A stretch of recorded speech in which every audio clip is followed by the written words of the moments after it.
Hello, I'm Keith KOEHLER from Wheaton, Illinois, and this is a 1955 Chevrolet Bel Air. We first came across this car when we were looking for a car for my wife, and she drives this mostly.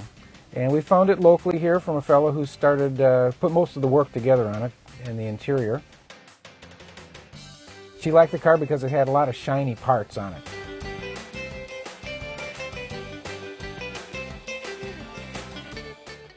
We've basically got the car in the condition you see it here, except we had to paint a couple panels on the car that weren't exactly matching.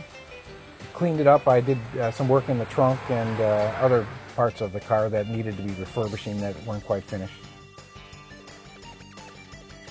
This particular car is a 6-cylinder engine. It's the Blue Flame 6. It has the Power Glide transmission, which was very standard for its day because this was one of the models that was probably most commonly built. It has the highest number production. To drive this car is actually taking you back to when cars didn't have many power assists. This car has no power brakes, has no power steering, so when you're at a stop and you have to turn from a stop, you have to use a little arm power to get it to go, right or left.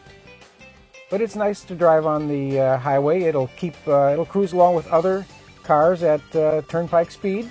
Has no problem doing that. Probably gets around 15 miles to the gallon on the open road.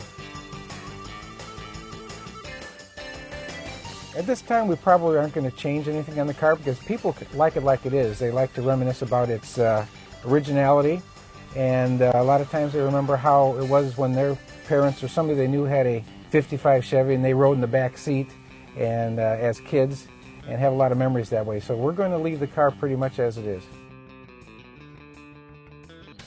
If you want to find out more about a 55 Chevrolet, there's several websites you can go to. There's one that Dan Chuck has that sells a lot of aftermarket parts, and certainly there's a lot of clubs that could help you find a Chevrolet if you want one like this.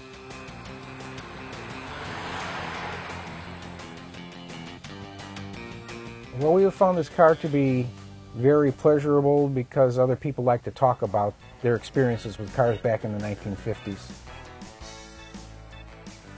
Try to remember how cars used to be when there wasn't as many regulations, which actually made cars simpler to work on, and just plain driving fun that way.